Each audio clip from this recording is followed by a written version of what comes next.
11절 말씀 제가 봉독합니다. 하나님은 우리의 피난처시요 힘이시니 환난 중에 만날 큰 도움이시라. 그러므로 땅이 변하든지 산이 흔들려 바다 가운데에 빠지든지 바닷물이 솟아나고 뛰놀든지 그것이 넘침으로 산이 흔들릴지라도 우리는 두려워하지 아니하리로다. 셀라. 한 시내가 있어 나뉘어 흘러 하나님의 성 곧 지존하신 이의 성소를 기쁘게 하도다. 하나님이 그 성 중에 계심에 성이 흔들리지 아니할 것이라. 새벽에 하나님이 도우시리로다.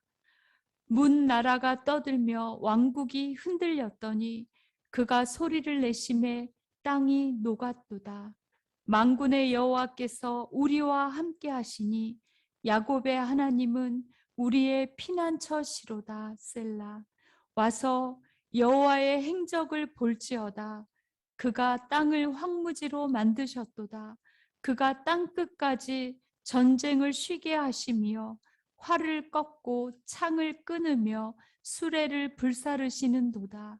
이르시기를 너희는 가만히 있어 내가 하나님 됨을 알지어다.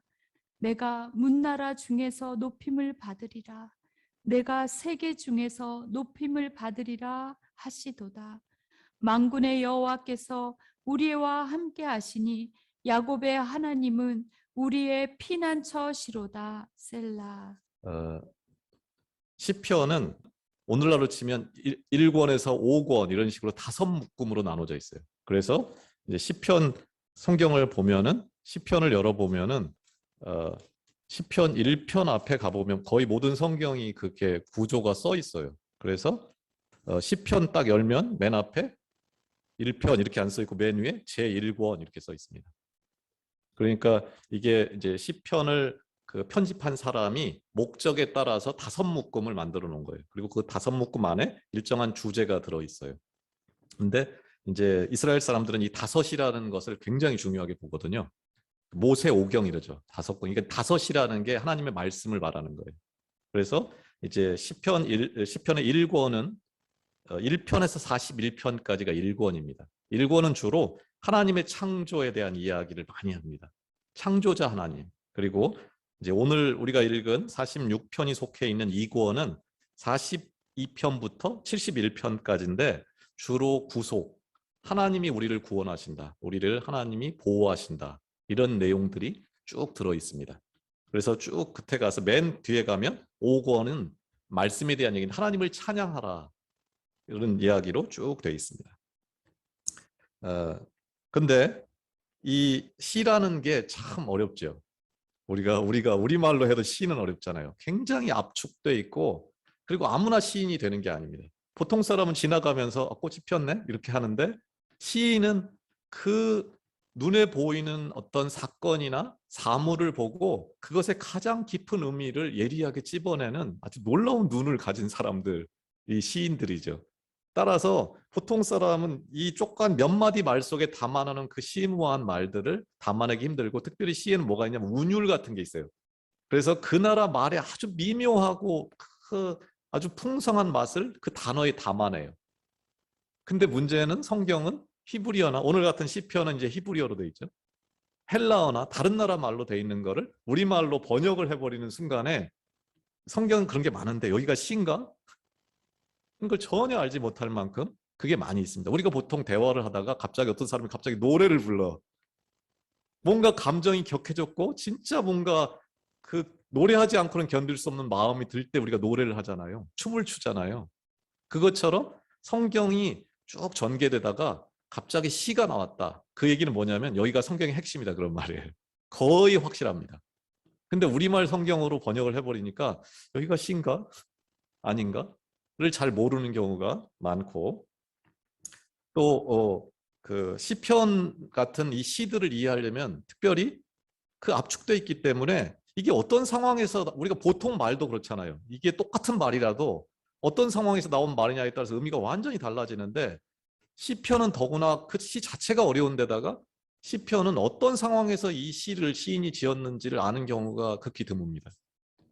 하루 몇천 년 전의 일이고, 심지어 오늘 나왔던 셀라, 뭐 앞에 이런 말들이 아까 목사님 읽으면서 나왔죠.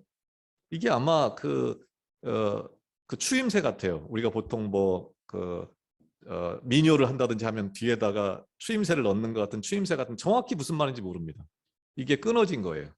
그래서 이제 그 제대로 뭔가를 모르는 것들이 굉장히 많은데, 오늘 우리가 읽은 이 시편 46편도 이게 정확하게 어떤 상황에서 쓰여진 말이지? 하는 것들이 학자들의 의견이 분분합니다. 어떤 사람은 출애굽 사건에 있었던 일이다. 어떤 사람은 여호사밧이라는 왕이 왕 때 있었던 일을 이게 시인이 노래한 거다. 또 이제 또 어떤 사람들은 우리가 잘 아는 히스기야 왕 때 있었던 일들을 시인이 노래한 거다. 이런 식으로 이제 많이 얘기를 하고, 또 어떻게 보면은 그 사건들을 다 알고 이해한 어떤 시인이 그것들을 결합해서 했을 수도 있고, 이게 굉장히 뭐라고 말하기 힘든데, 대부분의 학자들도 그렇고 저도 그렇게 생각하는데, 이 본문은 그 열왕기 하 18장 19장에 나오는, 혹은 뭐 이사야 36장에 37장에 나오는 히스기야 왕 때 이야기를 적은 게 아닌가 하는 생각이 좀 이렇게 듭니다. 좀 제가 그때 일을 좀 설명을 하면 이 시가 조금 더 다른 눈으로 익히게 될 것입니다. 기원전 700년경에 그 이스라엘은 북쪽 이스라엘하고 남쪽 유다라고 나눠져 있었습니다. 우리나라 남북 상황처럼 이렇게 나눠져 있었는데, 히스기야라는 정말 잘 나가는 왕이 있었습니다. 그는 25살 때 왕이 됩니다. 그리고 그가 하는 모든 일은 운수대통입니다. 모든 일이 형통합니다. 하나님을 너무나 사랑했고 그의 나라는 확장되기 시작합니다. 안 되는 일이 없었습니다. 그런데 그가 왕이 된 지 14년째, 그러니까 그가 39살 되었을 때, 정말 잘 나가 펄펄할 때죠. 40살도 되기 전에. 근데 그 해에 너무나 고통스럽고 또 앞이 캄캄한 일이 하나 벌어집니다. 당시 중동의 패권은 성경으로 보면 아수르, 이제 우리가 역사책에서 배울 때는 아시리아라는 나라가 중동의 패권을 잡고 있었는데, 당시 왕이 산헤립이라는 사람입니다. 이 아수르의 산헤립 왕이 북이스라엘을 완전히 정복하고, 그래서 722년에 북이스라엘이 완전히 멸망합니다. 지구상이 사라져 버립니다. 그리고 10여 년이 지난 다음에 남유다, 히스기야가 다스리고 있는 이 남유다를 쳐들어옵니다. 그래서 그 남유다의 모든 성들, 요새화된 모든 성들을 다 점령하고 물밀듯이 쓰라미처럼 파도처럼 어디로 밀려드냐면 예루살렘 성으로 밀려 들어옵니다. 근데 이때 사네립이 몰고 온 군대 수가 20만 명 정도 됩니다. 그러니까 이 히스기야는 정말 잘 나가는 성공한 사람인 거예요. 모든 게 안 되는 일이 없는 사람인데, 이 사람이 하나님을 절대적으로 신뢰했기 때문에 이방 나라 그 사람 믿음으로 그 사내립을 거부합니다. 그 복종을 따르지 않겠다고 선언합니다. 그러니까 그 배신을 이렇게 응징하기 위해서 사내립이 몰고 오는데, 히스기야가 나름대로 생각을 한 군대 숫자는 있었어요. 근데 20만 명을 이 좁은 땅덩어리에 몰고 올 거라고는 상상도 하지 못했고, 자기 나라를 완전히 초토화시키고 밀고 들어와서 예루살렘 성을 18만 5천 명이 감쌉니다. 에워쌉니다. 사실 히스기야는 나름대로 대책을 세웠었어요. 그 거대 제국을 한번 붙어보려고 마음을 먹었을 때는 나름대로 자기가 생각한 게 있었겠죠. 그래서 나름대로 치밀한 대책을 세웁니다. 특별히 예루살렘은 산 위의 동네라고 우리가 보통 말하죠. 그 산 위에 있어서 사실 웬만한 대군이 와서는 그 지리적으로 공략하기가 힘든 천연의 요새입니다. 사실 여호수아가 그 가나안 지역을 점령할 때도 점령하지 못한 지역이 있었어요. 그게 예루살렘이에요. 마지막에 다윗이 천재적인 전략가죠. 이 다윗 왕이 때야 비로소 이 예루살렘이 정복됩니다. 그러니까 소수만 지켜도 그 막을 수 있는 특별한 어떤 구조를 가지고 있었어요. 그래서 이제 나름대로 자기가 생각이고, 내 왕궁은 건드리지 못하고 하나님의 성전, 하나님이 다스리는 성전은 절대로 망할 수 없다는 확신을 히스기야가 가졌기 때문에 배짱을 이제 한번 튕긴 거죠. 근데 이 예루살렘은 특별한 문제가 하나 있었습니다. 대부분의 모든 도시는 강을 끼고 형성이 되죠. 뭐 동서양을 막론하고. 근데 이 예루살렘에는 시내가 없습니다. 산 위에 당연히 있고 물이 없습니다. 그래서 예루살렘 사람들은 어떻게 하냐면 그 성 바깥에 어디냐면 기온샘이라는 샘이 솟아나는 샘물이 있는데 그 샘에서 물을 길어다가 먹고 사는 거예요. 그러니까 이 예루살렘을 공략하는 결정적인 방법 중에 하나는 뭐냐면 성을 에워싸고 기다리면 되는 거예요. 사람들이 물을 길러 나오지 못하게 하면 물이 떨어져서 결국은 황복하고 나올 수밖에 없는 거예요. 결정적인 문제가 있는 거예요. 그러니까 히스기야가 대책을 세웁니다. 어떻게 하냐면은 그 기온샘으로부터 예루살렘 성 안으로 터널 땅굴을 팝니다. 지금도 예루살렘 이스라엘 성지 순례를 가면 보여주는 필수 코스 중에 하나죠. 당시에 그 땅을 어떻게 팠는지 아무도 모르게 이 10여 년의 시간이 있었죠. 북이스라엘 멸망하고 그 시간 동안 그 깊은 곳에 땅을 파서 땅굴을 연결해가지고 물이 잘잘잘 흘러서 예루살렘 성으로 들어오게. 그래서 그 물이 어디로 오냐면 우리가 잘 아는 실로암 연못에 모입니다. 그렇게 해서 나름대로 다 그렇게 하고, 근데 그 기온 샘이 알려지면 큰일 나겠죠. 거기를 막아버리고 물길을 막아버리면 끝나니까. 그래서 그곳을 아무도 모르게 국가 비밀이 되는 거죠. 완전히 그 덮어서 마치 샘이 없는 것처럼 막아버립니다. 그리고 대비를 한 거예요. 그런데 그 상황에서 이제 그 히스기야는 나름대로 치밀하게 대비를 했다고 생각을 했는데 이 사네립이 데리고 온 군대는 자기의 상상을 넘어서는 자기 땅을 다 뒤덮고도 남을 만한 사람을 몰고 왔는데 히스기야는 그 내부에 예루살렘 군에 이 사네립이 데리고 있던 장군의 이름 중에 하나가 랍사게라는 사람인데 이 사람이 이스라엘을 조롱합니다. 성 바깥에서. 그런데 뭐라고 얘기하냐면 그 말을 믿자고 한다면은 예루살렘 성 안에는 말을 탈 수 있는 군대가 2,000명도 안 됐던 것 같습니다.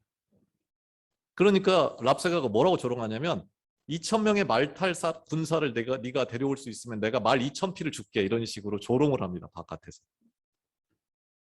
히스기야는 인간의 힘으로는 아무것도 할 수 없는, 오늘 본문에 의하면은 산이 흔들리고 결코 흔들릴 수 없잖아요. 산이라는 게 우리가 가장 견고하다고 믿는 산, 그리고 내가 발을 딛고 있는 이 땅이 흔들리는 것 같은 충격을 받습니다.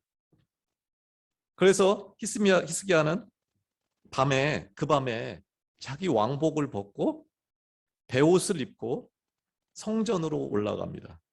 그리고 밤에 눈물로 기도를 합니다. 하나님, 저 소리 들으셨습니까? 저 사람들이 하는 소리를 들으십시오. 들어주십시오. 어떻게 해야 됩니까? 눈물로 기도를 합니다. 근데 하나님은 그 밤에 히스기야의 눈물의 기도를 듣고 응답합니다. 그래서 밤에 하나님의 천사를 그 사네립의 군대에 보내서 그 18만 5천 명이 그 밤에 몰살을 당합니다. 학자들은 정확하게 그게 무엇인지 모릅니다. 그게 질병을 보냈는지, 그 당시 연병처럼, 아니면 자기들끼리 자중질환이 일어나게 했는지는 모르지만 그 밤에 히스기야가 바깥에 새벽에 나가보니까, 새벽에 하나님이 도운다, 오늘 문장이 그게 나왔었죠. 새벽에 나가보니까 18만 5천 명이 그 땅에 다 몰살당한 거예요. 그 땅이 황폐한 거예요. 그러니까 땅이 황폐하다, 나쁜 말인 것 같은데 우리가 심판과 구원이 다른 말이듯 치료와 또 뭔가 축복을 받는 그것에 반대되는 말이 황폐한 것 같은데, 누군가가 황폐하게 됐다는 얘기는 나한테는 어마어마한 일이 벌어진 거죠. 그 18만 5천 명이 시체가 널브러져 있는 그거를 보는, 그 대적들의 땅이 황폐해진 그것을 이 히스기야가 경험을 합니다. 그리고 오늘 그 상황을 보고서 부르는 노래, 이게 시편 46편입니다. 시편 46편. 그래서 그 상황을 염두에 두고 오늘 문장을 한번 천천히 읽어보면 그럴 가능성이 많겠다. 혹은 히스기야의 노래가 아니더라도 그거에 대한 그 사건을 어떤 시인이 적은 것이 맞겠다 하는 이제 공감이 되기도 합니다. 그런데 오늘 시편 이제 46편 목사님 읽으셨는데 11절까지 있는데 이게 그 3년으로 되어 있습니다. 3개의 단위로 이렇게 나눠져 있고, 그걸 어떻게 하냐면 중간에 3번의 셀라가 나옵니다.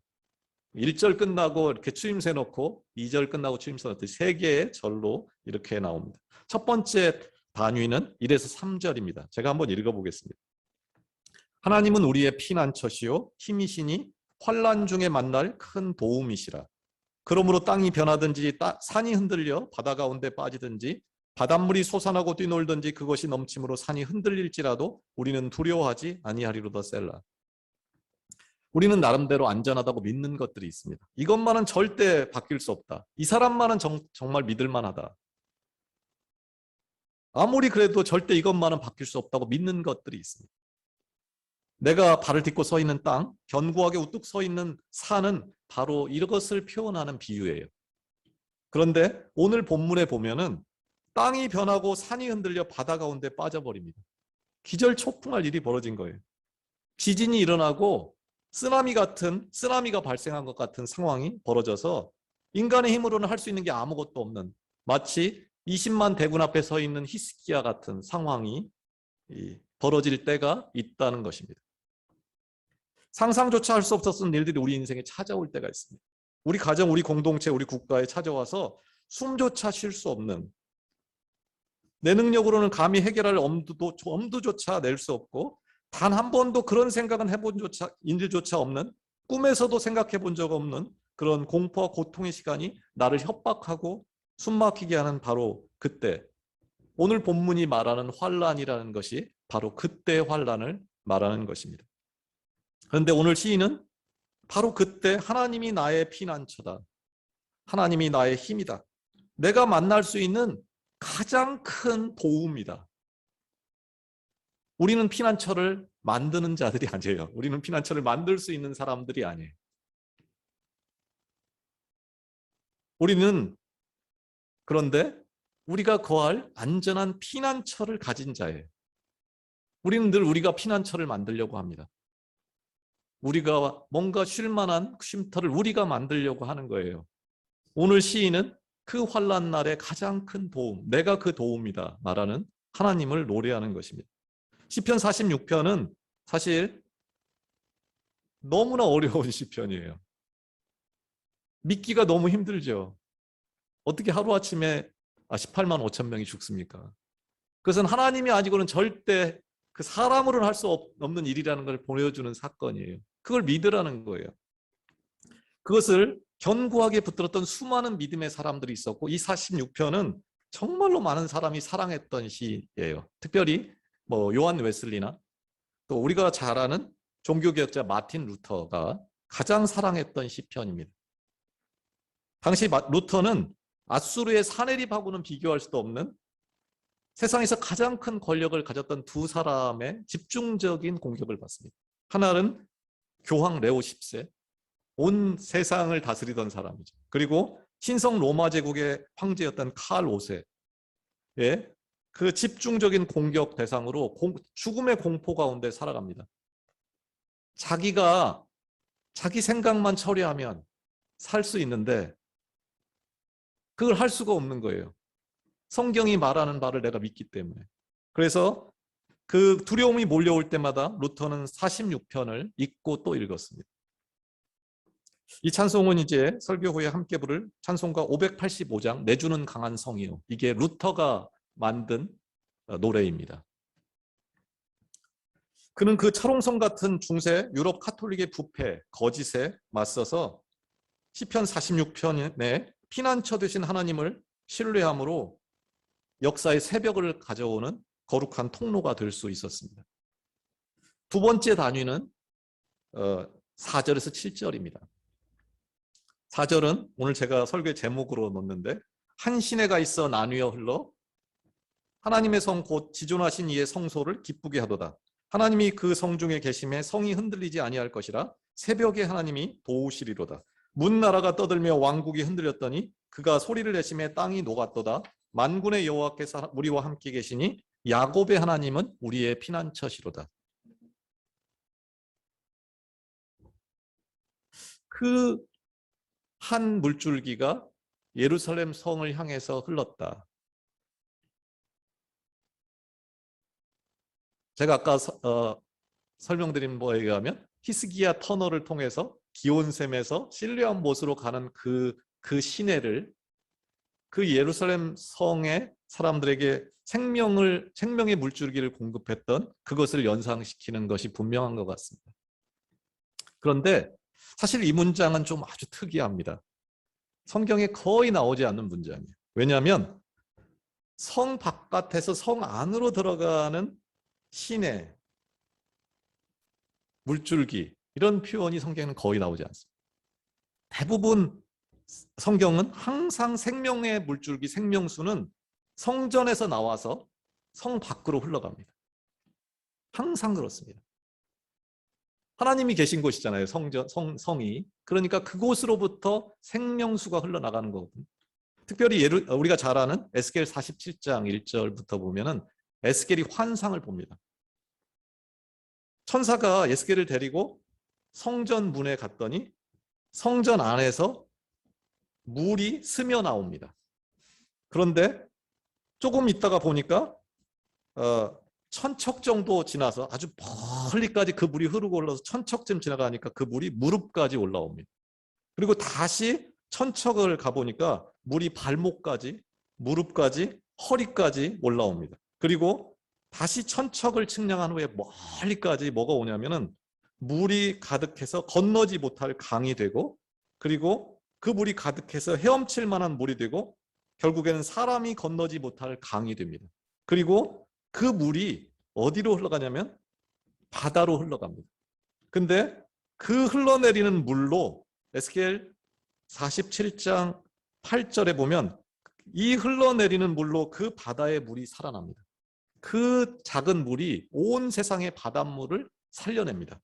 그리고 그 바닷물이 사니까 생물이 살고 고기가 너무 많아지고 각처의 모든 것들이 다 살아납니다. 특별히 그 강가에 과실나무가 자라는데 그 잎이 시들지 않고 열매가 끊이지 않는데 열매가 달마다 맺힙니다.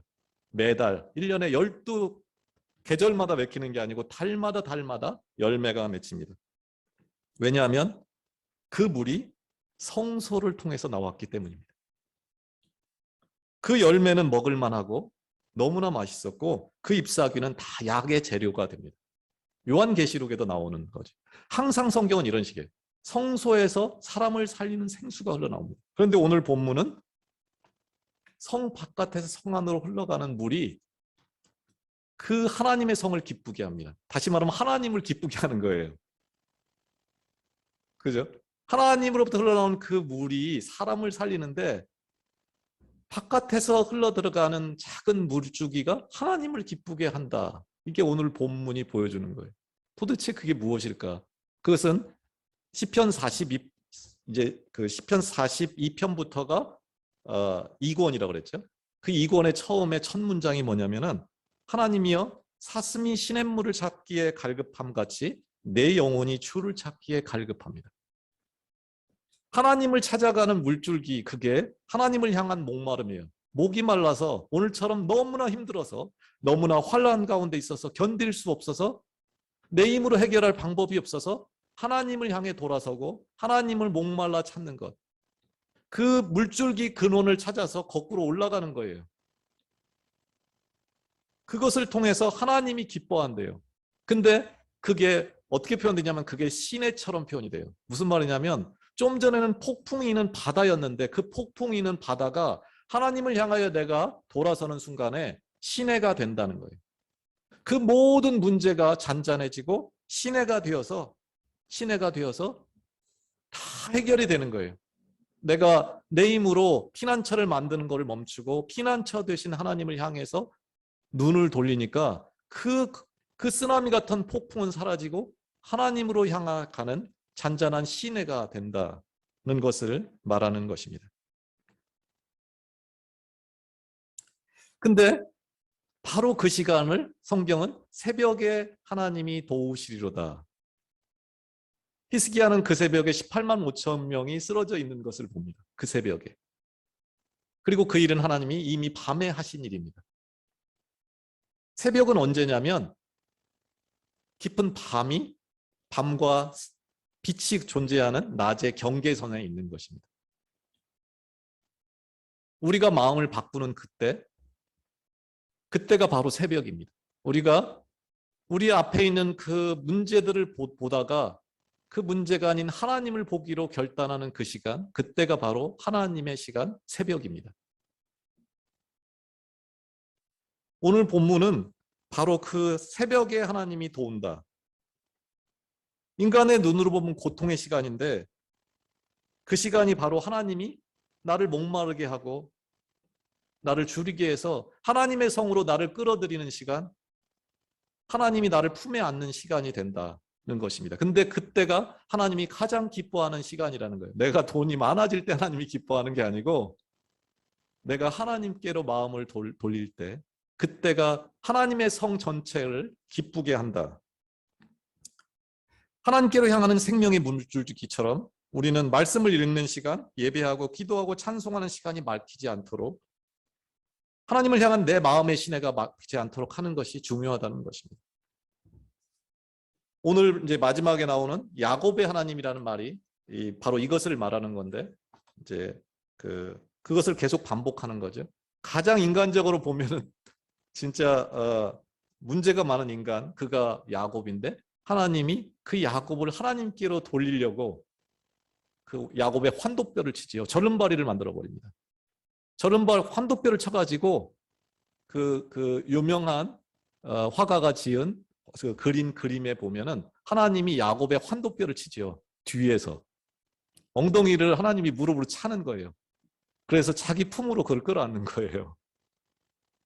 그 말을 합니다. 마지막으로 세 번째 단위는 8절에서 11절인데 와서 여호와의 행적을 볼지어다 그가 땅을 황무지하면 나쁜 것 같은데 18만 5천 명이 쓰러져 있는 땅을 보는 그가 땅을 황무지로 만든 거예요.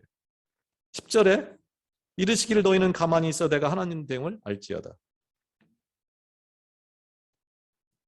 하나님 됨을 알지어다. 여기서 말하는 가만히 있어 이게 군사 용어래요. 삶을 바쁘게 살아가는 그 사람에게 멈추어라는 말이래요. 군대 용어로 말하자면 차렷이라는 말이에요. 다른 거 하지 말고 멈춰서 하나님을 봐. 그러면 그가 땅을 황무지로 만든다는 거예요. 내 힘으로 할 수 없는 내 힘으로 어떻게 할 수 없는 그것을 그 영역을 내가 어떻게 할 수 없는 내 건강을 내가 어떻게 할 수 없는 내 자녀를 내가 어떻게 할 수 없는 우리 공동체를 하나님이 그 영역에 그 문제의 근원을 뿌리까지 마르게 만들어서 그들에게는 황무지가 되게 하는 것이고 우리에게는 축제가 되게 하는 일을 하나님이 하신다는 것입니다. 이제 말씀을 정리하겠습니다. 환난은 누구에게나 찾아옵니다. 히스야 같은 위대한 왕에게도 위대한 종교개혁자 루터에게도 인간의 힘으로는 절대 넘어설 수 없는 환난이 찾아왔습니다. 땅이 흔들리고 산이 뽑히는 쓰나미처럼 우리 삶을 휩쓸고 지나가는 숨막히는 삶의 환난 속에서 우리가 기억해야 할 것은 하나님 아버지가 피난처요 힘이요 큰 도움이심을 기억하는 것입니다. 우리의 지난 모든 삶이 하나님의 은혜였음을 기억하고 그 은혜의 물줄기의 근원을 따라서 우리의 눈을 돌릴 때 내 마음의 물줄기, 내 기도의 물줄기, 내 한없는 찬송의 물줄기가 그곳을 향해 흐르도록 결단할 때 우리 인생을 덮친 그 성난 파도는 어느덧 잔잔한 시내로 변해버릴 것임을 기억해야 하는 것이 중요합니다. 다른 그 무엇보다 하나님은 나의 대적이 머물렀던 나의 문제가 머물렀던 그 땅을 결국 황무케 합니다. 히스기야가 그 밤에 성전으로 올라가서 하나님의 하나님 되심을 인정하고 왕복을 벗고 베옷을 입고 하나님 앞에 엎드렸을 때 그 밤에 왓수리에 18만 5천이 머물던 그 고통의 땅이 대적의 시체로 가득한 땅, 황폐한 땅으로 변했던 것처럼 나를 짓누르던 일들이 나를 고통스럽게 하던 일들이 나의 온 삶을 망가뜨리던 건강의 문제가 자녀의 문제가 결국 거짓말처럼 사라질 것입니다. 그 문제의 근원, 그 뿌리까지 탈탈 털어서 말라 비틀어지게 해서 깨끗이 해결할 것입니다. 우리 삶의 깜깜한 어둠을 몰고 오는 그 모든 문제가 하나님 안에서 황폐하게 됩니다. 나를 공격하고 나를 억압하고 나로 숨쉬지 못하게 했던 그 모든 원인들이 그 땅들이 황폐케 됩니다. 그 하나님을 전적으로 신뢰하는 것이 중요합니다. 내 힘과 내 능력으로 해결하는 것을 멈추고 내가 가장 안전하다고 생각했던 세상의 방법을 버리고 오직 하나님만이 어떤 순간에도 우리의 피난처가 되심을 신뢰하며 내 마음의 물줄기를 돌려놓는 것, 그것이 우리 인생에 하나님이 도우시는 새벽이 오게 하는 유일한 방법입니다. 우리는 피난처를 만드는 자가 아닙니다. 심지어 피난처를 찾아 헤매는 자도 아닙니다. 내 환난의 자리에서 돌아서기만 하면 하나님의 품이 우리를 기다리고 어느덧 하나님이 오셔서 내 피난처가 되어주시는 자입니다. 내 삶을 공격하는 그 모든 것들, 나를 흔드는 그 모든 문제들을 뿌리채 뽑아주실 그 하나님을 기대하는 믿음으로 하나님께 돌아서는 결단의 마음으로 이 한 주간도 승리하는 여러분이 되시기를 원합니다. 기도하겠습니다.